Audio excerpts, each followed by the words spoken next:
আমাদের সাথে স্বাধীনতা অর্জনকারী দেশগুলোর কথা বলছি, আমি আসমান থেকে আসা কোনো দেশের কথা বলি।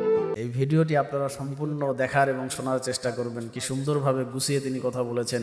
আমি আগেই বলেছিলাম ছাত্র শিবিরের সভাপতি নুরুল ইসলাম সাদ্দাম, আমার দেখা ছাত্র শিবিরের যত সভাপতি আমি দেখেছি তাদের মধ্যে অন্যতম সেরা ইউনিক একজন পার্সন হচ্ছে নুরুল ইসলাম সাদ্দাম। খুব সুন্দরভাবে গুছিয়ে কথা বলেন, কথার মধ্যে কোনো আউল ফাউল নাই, হাসাহাসি নাই, যা বলেন গুছিয়ে ইউনিকভাবে স্ট্রেট ফরওয়ার্ড বলেন, খুবই সুন্দরভাবে বলেন। তিনি সত্যিই বলেছেন যে আসলে স্বাধীনতার 50 বছর পার হয়ে গেল, এখনো আমরা কে কার পক্ষে এই নিয়ে ঠেলাঠেলি আমাদের মাঝে এখনো শেষ হয় নাই।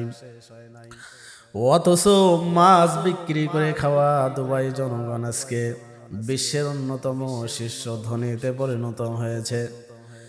সান্ডা বিক্রি করে খাওয়া আরব জাতি আজ বিশ্বের ধনী।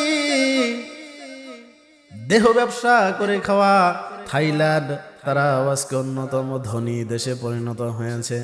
আর স্বাধীনতার 50 বছর পার হয়ে গেল, এখনো আমরা যেখানের মানুষ সেখানেই পড়ে আছি। আমরা কে কার পক্ষে এই নিয়ে ঠেলাঠেলি এখনো আমাদের মাঝে যায় না।